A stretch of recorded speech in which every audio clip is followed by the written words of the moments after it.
साथियों नमस्कार। आज हमारी यूटेट जो हम सीटेट और यूटेट की जो तैयारी कर रहे हैं उसकी आज हमारी थर्ड क्लास है, जिसमें हम प्रीवियस ईयर के क्वेश्चन जो है लगाते हुए आ रहे हैं 2 दिनों से। आज हमारी तीसरी क्लास है जिसमें हम बचे हुए क्वेश्चनों को आगे बढ़ाएंगे और देखेंगे हमारी तैयारी कहाँ तक पहुंची है। और आप लोग भी मुझे बताइएगा, आपने अगर 2 दिन की क्लास देखी है तो आपको अगर मैथ्स के क्वेश्चन करने में कोई अगर आपको आसानी आ रही तो वो भी बताइएगा, अगर दिक्कत आ रही है तो वो भी बताइएगा। बाकी हम लोग जो है केवीएस एनवीएस अब बाकी अन्य एग्जामों की भी तैयारी कराते हैं और धीरे धीरे अपने चैनल पर डालते रहेंगे। और आप लोग क्या कहते हैं यूटेट की अगर आप आने वाले एग्जामों के लिए तैयारी करना चाहते हैं तो आप मेरे से जुड़ सकते हैं। बाकी आज हमारी थर्ड क्लास है यूटेट की, जिसमें हमारे कुछ क्वेश्चंस रह गए थे, उसको देख लेते हैं। ठीक है, बाकी हमने कल 116 तक कर लिया था। अगर आपने वीडियो नहीं देखी है तो आप जाके वीडियो को चैनल में जाके देख सकते हैं। ठीक है, और प्रॉपर मैंने हर तरीके से बता रखा है, बेसिक भी बता रखा है, ट्रिक्स भी बता रखी है, कैसे हम इस क्वेश्चनों को पेपर में जल्दी अटेम्प्ट कर सकते हैं और अपने नंबर को गेन कर सकते हैं, ज्यादा नंबर गेन कर सकते हैं। ठीक है, और आज हमारा कौन सा क्वेश्चन है? 117वां क्वेश्चन है, जिसमें हमसे पूछा गया है 2 की पावर -1 प्लस 4 की पावर -1 प्लस 6 की पावर -1 प्लस 8 की पावर -1 ब्रैकेट क्लोज, टोटल की पावर x इक्वल टू 1। तो हमसे पूछा गया है कि x की वैल्यू क्या होगी इसमें। ठीक है, यहाँ पर x की वैल्यू हमसे पूछी गई है कितनी होगी। अब x की वैल्यू निकालने के लिए हम क्या करेंगे ना, यहाँ पर क्वेश्चन को हमें सॉल्व करना पड़ेगा, क्योंकि यहाँ पर देखिए हमें 2 की पावर -1 दे रहा है। अगर आपको एक फैक्ट पता है कि a की पावर अगर -n है तो उसे हम a1 की पावर a की पावर n लिख सकते हैं, ऐसे लिख सकते हैं। यानी कि अगर हम इसका रेसिप्रोकल करेंगे तो माइनस की पावर प्लस हो जाएगी। ठीक है, अगर यही चीज को ऊपर लेके आएंगे तो क्या हो जाएगा, a की पावर -n। ठीक है, ये चीज आपको याद करनी पड़ेगी। अगर पावर -n पावर अगर माइनस में है तो उसका हम रेसिप्रोकल करेंगे तो वो प्लस में चले जाएगी। ठीक है, समझ में आया? तो इसको सॉल्व कैसे करेंगे, देखिए सब माइनस में दे रखी है, हम इसका रेसिप्रोकल कर लेते हैं। ये कितना हो जाएगा, ये हो जाएगा 1/2 और ये हो जाएगा 1/4, ये हो जाएगा 1/6 और ये 1/8। अब हम क्या करेंगे, इसका एलसीएम ले लेंगे। 2 4 6 8 का एलसीएम ले लेंगे। कितना आ जाएगा, ले लीजिए।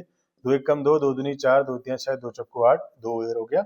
और इन दोनों का कितना हो जाएगा 4 और इसका हो गया 3, 4 दूनी 8 3 24, 4 24 आ गया एलसीएम। ठीक है, इनका एलसीएम कितना आ गया, 24 आ गया। 2 से डिवाइड कीजिए, 12 बार होगा। 4 6 24, 6 चक्को 24, 8 3 24। देख लीजिए कितना आ जाएगा ये। 6 4 10, 3 13, 13 और 12 कितना हो जाएगा, 3 2 5, 1 1 2, 25/24 हो जाएगा। ठीक है, ये कितना हो जाएगा, 25/24 की पावर x इक्वल टू 1। अगर आप कंसिडर एक चीज अगर आप लोग समझते हैं तो ये 25 की पावर 24 दे रखा है, इसकी पावर x दे रखा है। अगर आपको पता है कि x की पावर अगर हम 0 करें तो 1 होता है, या a की पावर 0 अगर हम करें 1, यानी किसी की भी पावर अगर हम 0 करते हैं तो 1 हो सकता है। ठीक है, तो हम लोग यहाँ पर एक शॉर्टकट तरीका लगा सकते हैं। अगर हमारे पास अगर हम लोग यहाँ पर सोचें तो एक चीज हम यहाँ पर कर सकते हैं, इसको भी हम ये बना सकते हैं, तभी हमें x की पावर मिलेगी। अगर हम यहाँ और यहाँ दोनों नंबरों को कॉमन दिखा दें और इसकी पावर को कुछ भी ले लें तो ये पावर और पावर सेम हो जाएगी और इसके x की वैल्यू हमें मिल जाएगी। और हम यहाँ पर ये वाला फैक्ट लगाएंगे। ठीक है, हम क्या करेंगे, 25 की पावर 24 बट्टे a की पावर x इक्वल टू 1 को हम क्या ले लेंगे, 25 की पावर 24 और इसकी पावर हम 0 मान लेंगे। क्योंकि देखो 25/24 इसकी पावर 0 करेंगे तो हमें मिलना 1 ही है, क्योंकि हमें पता है किसी की भी पावर अगर 0 है तो 1 है। हमें ये नंबर कुछ भी मान सकते हैं। हमने क्या करा, इसको नंबर यही मान लिया। क्यों? क्योंकि हमने क्या करना था, दोनों जगह नंबरों को बराबर दिखाना था और हमें x की वैल्यू निकालनी है। x की वैल्यू कैसे भी निकाल सकते हैं और बस हमें तरीके को जो है मैथमेटिकली चलना पड़ेगा। अब यहाँ और यहाँ बराबर हो गया तो x की पावर कितनी आ गई यहाँ पर, 0, यानी कि ऑप्शन बी इसका आंसर आ जाएगा। और x की वैल्यू हमें क्या मिल जाएगी, 0, क्योंकि हम दोनों का कंपैरिजन करेंगे तो यहाँ सेम हो जाएगा और इसकी वैल्यू हमें क्या मिल जाएगी, 0। तो बहुत ही अच्छा क्वेश्चन था और इसको आप डायरेक्ट भी कर सकते थे अगर आपको थोड़ा सा इस चीज के बारे में पता था तो। ठीक है, अगला देख लेते हैं। अगला क्या बोला गया है, अगले में बोला गया है कि 2 अंकों वाली एक संख्या है जिसके दहाई के स्थान का अंक इकाई के स्थान के अंक से 3 अधिक, यानी कि 2 अंकों की एक संख्या है जिसमें जो है दहाई का जो नंबर है, ठीक है, वो इकाई के स्थान से 3 ज्यादा है। ठीक है, यानी कि उसका 3 ज्यादा है और बोला गया है कि इकाई के स्थान पर अंक b मान लो। वो कह रहा है कि इकाई की जगह आप लोग क्या मान लो, b मान के देखो, कह रहा हो। ठीक है, तो हम b मान के देख लेते हैं क्या हो रहा है। अगर आपको पता है कि 2 डिजिट के जो नंबर्स होते हैं उसको हम कैसे लिखते हैं, 10x प्लस वाई की फॉर्म में होते हैं वो हमेशा। ठीक है, अगर 3 डिजिट का पूछा होता तो 100x plus 10y plus z की फॉर्म में होता। 3 अंकों की संख्या बोला होता तो वो ऐसे होती, 2 अंकों की संख्या बोली तो ऐसे। क्यों? क्योंकि हमें पता है जैसे 12 है, इस 12 को हम लोग कैसे लिख सकते हैं, 10 इंटू 1 प्लस 2 ऐसे लिख सकते हैं ना। तो वैसे इसकी फॉर्म होती है, बस हो गया, आपको इतना ध्यान रखना है। समझ में आया? क्योंकि इसमें क्या छुपा रहता है, 10th छुपा होता है और 100 में 100 छुपा रहता है। ठीक है, तो इसकी वैल्यू कितनी आ जाएगी, यहां से कितने निकल के आ जाएगी, यहां से आ जाएगा 10x प्लस वाई, और हमें बोला गया है कि इकाई के स्थान पर हमें b मानना है, ठीक है। यानी कि y की जगह हमें b रखना पड़ेगा, और दहाई में क्या बोला गया है, इकाई के अंक से 3 ज्यादा, यानी कि हमें पता चल गया इकाई का अंक b है और दहाई का अंक इससे 3 ज्यादा है, यानी कि ये हो जाएगा। बस इन वैल्यूज को इसमें पुट कर दो, ये जो वैल्यू दे रखी है इसमें, ये कितना हो जाएगा 10 into b plus 3 plus b, ठीक है। तो 10 इंटू बी हो जाएगा 10b, और ये हो जाएगा 30 प्लस बी। तो यहां से कितनी वैल्यू निकल के आ जाएगी, 10b और b जुड़ जाएंगे, 11b प्लस 30 हो जाएगा, यानी कि इसकी वैल्यू कितनी निकल के आ जाएगी, ऑप्शन ए। बहुत आसान सा क्वेश्चन था, बस आपको चीजें पता होनी चाहिए कि 2 डिजिट वाले नंबर को हम कैसे लिखते हैं। 2 डिजिट वाले नंबर को हमेशा 10x प्लस वाई की फॉर्म में लिखते हैं, और जहां पर y क्या है, यूनिट डिजिट नंबर है, x क्या है, सेकंड प्लेस का जो नंबर रहता है, ठीक है। और हमसे बोला गया y इकाई का अंक b मानो, और दहाई का अंक उससे कितना ज्यादा है, 3 ज्यादा है। बस वैल्यू पुट कर दीजिए और आंसर आपके सामने आ जाएगा। बहुत आसान सा क्वेश्चन था, ठीक है। नेक्स्ट देख लेते हैं क्या बोला गया हमसे, ठीक है। नेक्स्ट देख लेते हैं, हमसे बोला गया है अगला, बहुत अच्छा क्वेश्चन है। इसमें क्या बोला गया है, x और y प्रतिलोम समानुपात है, यानी कि दोनों रेसिप्रोकल हैं एक दूसरे के। और बोला गया है x की वैल्यू 10 दे रखी है, y की वैल्यू 6 दे रखी है, और बोला गया निम्न में से कौन x और y के संगत मानों का संभावित युग्म होगा, यानी कि ऐसा कौन सा इनमें से पेयर है जो एक समीकरण बनेगी ना वो उसको फॉलो करेगी, और कौन सा जो नहीं होगा उसमें आपको टिक कर देना, बस ये पूछा गया, ठीक है।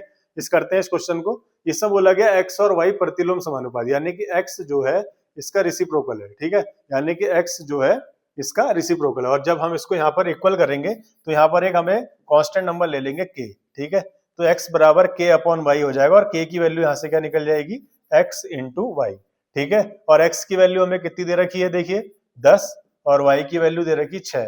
तो यहाँ से k की वैल्यू जो कांस्टेंट नंबर आएगा वो निकल के कितना आ जाएगा, 60।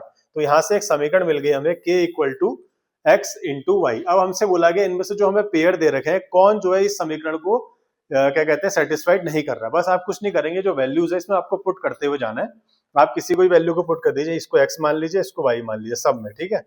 x बराबर 12 रखिए इसमें, k की वैल्यू 60, 12 इंटू 5, 12 पंचे 60 बराबर 60, यानी कि ये तो हो जाएगा, ये तो संभावित युग्म होगा। इसको देखिए, ये भी 15 चक्को 60, ये भी होगा। अब इनको कर लीजिए 25 गुणा 2.4, इसको करिए 25 चक्को 100, हासिल लागो 10, 25 दूनी 50 और 10 60, यानी 60.0, यानी कि ये भी सेटिस्फाइड कर रहा है। इसको चेक कर लेते हैं, 45 इंटू 1.3, 13 पंचे 65, 13 चक्को 72 और 6 78, यानी कि 78.5 आ रहा है, यानी कि LHS बराबर RHS इसमें नहीं हो रहा। तो ऐसा कौन सा पेयर निकला, वो ऑप्शन डी एक ऐसा पेयर है जो संभावित युग्म को सेटिस्फाइड, जो यानी संभावित जो इक्वेशंस निकल के आ रही है उसको सेटिस्फाइड नहीं कर रहा। बस आपको ये पता होना चाहिए, जो वैल्यू आपसे बोली गई है कि x और y जो है प्रतिलोम समानुपाती, बस यहीं से सारा क्वेश्चन सॉल्व हो गया। एक इक्वेशन बन के आई, निकल के आई, और हमें क्या करना था, ये जो पेयर वाले नंबर दे रखे थे इसमें रखने थे बस। अगर इक्वेशन को सेटिस्फाइड कर रहा है तो आपका आंसर सही है, ठीक है। इस प्रकार के क्वेश्चन जो होते हैं पेपर में आते हैं, बहुत ही आसान होते हैं। दिखने में इनकी जो लैंग्वेज होती है बहुत टफ होती है, ऐसा लगता है कि बहुत टफ क्वेश्चन है, लेकिन आप धीरे धीरे जैसे जैसे अटेम्प्ट करते जाएंगे तो ये क्वेश्चन आपको आसान लगते रहेंगे, ठीक है। बाकी नेक्स्ट क्वेश्चन देख लेते हैं क्या है। इसमें बोला गया है, नीचे दिए गए 10 दिन के न्यूनतम तापमान डिग्री सेंटीग्रेड में दिए गए हैं, -6, -8, 0, 3, 2, 0, 1, 5, 4, 4। इनमें बोला गया इन आंकड़ों का परिसर बताना है, यानी इनका रेंज बतानी है, ठीक है। बहुत आसान सा क्वेश्चन है, अगर आपको इसका फॉर्मूला पता है तो आपको कुछ करने की जरूरत नहीं है। इसका फॉर्मूला होता है maximum value minus minimum value. कितना होता है, maximum value minus minimum value, ये इसका फॉर्मूला होता है, बस हो गया। आप इसमें वैल्यू पुट कर दीजिए। आपको क्या करना है, इसमें जो है मैक्सिमम वैल्यू क्या होगी, सबसे बड़ी वैल्यू कौन सी होगी, सबसे बड़ी वैल्यू मुझे दिख रही है इसमें 5, ठीक है। मैक्सिमम वैल्यू कितनी हो जाएगी, 5, माइनस मिनिमम वैल्यू कौन सी होगी। देखिए माइनस में जो संख्या जितनी बड़ी होगी वो वैल्यू उसकी छोटी होती है, यानी कि आपको लग रहा होगा कि इसमें यार 6 जो है छोटा होगा, लेकिन ऐसा नहीं है। माइनस में क्या होता है, जो नंबर बड़ा होगा वो सबसे छोटा होता है, ठीक है। इसमें सबसे छोटा नंबर कौन सा होगा, -8, तो -8 लिख लीजिए इसे यहाँ पर, ठीक है। जैसा लिखा गया एज इट इज वैसा लिखिए, और जो माइनस लगा था तो माइनस लगा दिया। हमें पता है माइनस माइनस क्या होते हैं, प्लस, तो 5 + 8 इक्वल टू कितना हो जाएगा, 13। तो यानी कि इन डेटा का जो रेंज आई वो निकल के कितनी आ गई, 13 डिग्री सेंटीग्रेड, ठीक है। बहुत आसान सा क्वेश्चन है, आपको पता होना चाहिए कि मीन, मीडियन, रेंज, ये जो स्टेप के क्वेश्चन जो होते हैं अक्सर पेपर पूछता है, डायरेक्ट फॉर्मूला होता है। अगर आपको इनका फॉर्मूला पता है तो इनके क्वेश्चन आपके लिए बहुत ईजी हो जाते हैं, ठीक है। नेक्स्ट क्वेश्चन देख लेते हैं। अगला क्या है, अगला हमसे पूछा गया, अगला जो देखिए पेडागोजी से रिलेटेड सवाल है, बहुत आसान सा क्वेश्चन है। इसमें क्या बोला गया देख लेते हैं। इसमें बोला गया एनसीएफ 2005 में उल्लेखित गणित का लंबा आकार किससे रिलेटेड है, यानी कि the tall shape of mathematics mentioned in NCF 2000 पर रेफर कर रहा है, किसको रेफर कर रहा है। अगर आपने ये चीज पढ़ी होगी, टॉपिक अगर आपने पढ़ा होगा एनसीएफ 2005 में, ये टॉपिक इसलिए लेके आया गया था। ये बताता है कि अगर आप किसी चीज को मैथ में अगर आप बच्चों को पढ़ा रहे हैं तो उसमें जो है स्टेप बाय स्टेप आप आगे बढ़ेंगे। जैसे आपने पहले गिनती सिखाएंगे, उसके आप पहाड़े सिखाएंगे, फिर जोड़ना घटाना सिखाएंगे, पहले 1 डिजिट के जोड़ना सिखाएंगे, फिर सेकंड डिजिट में आगे, यानी कि आप स्टेप बाय स्टेप बढ़ेंगे। आप ऐसा नहीं करेंगे कि सीधे टफ वाले सवाल दे देंगे फिर सरल वाले करेंगे, ऐसा नहीं होता। यानी कि पहले आप क्या कराएंगे, अंक गणित कराएंगे, फिर उसका बीज गणित कराएंगे, इस स्टेप से आगे बढ़ेंगे। तो यानी कि इस टॉपिक का जो मतलब था वो ये था कि एक अवधारणा पर दूसरी अवधारणा का निर्माण, पहले आप एक अवधारणा निर्माण करेंगे, उसके बाद उसको इससे कनेक्ट करते हुए आगे बढ़ेंगे। यानी कि इसमें से ये ऑप्शन नहीं होगा, ये नहीं होगा, ये नहीं होगा, ये वाला ऑप्शन बहुत ही लॉजिकल और बहुत ही पॉजिटिव आंसर है। और एनसीएफ 2005 में इसके बारे में बताया गया है कि आप किसी चीज को अगर आप पढ़ा रहे हैं तो आप सरल से कठिन की ओर आगे बढ़ेंगे। ठीक है, नेक्स्ट क्वेश्चन देख लेते हैं।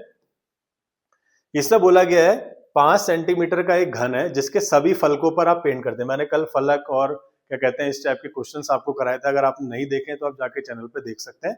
यदि इसे 1 घन सेंटीमीटर वाले घनों में काट लिया जाता है तो कितने ऐसे घन होंगे जिनके तो कितने 1 घन सेंटीमीटर घनों में ठीक एक फलक पर पेंट किया होगा, यानी कि ऐसे कितने 1 घन सेंटीमीटर वाले घन होंगे जिसके एक फलक पर पेंट होगा।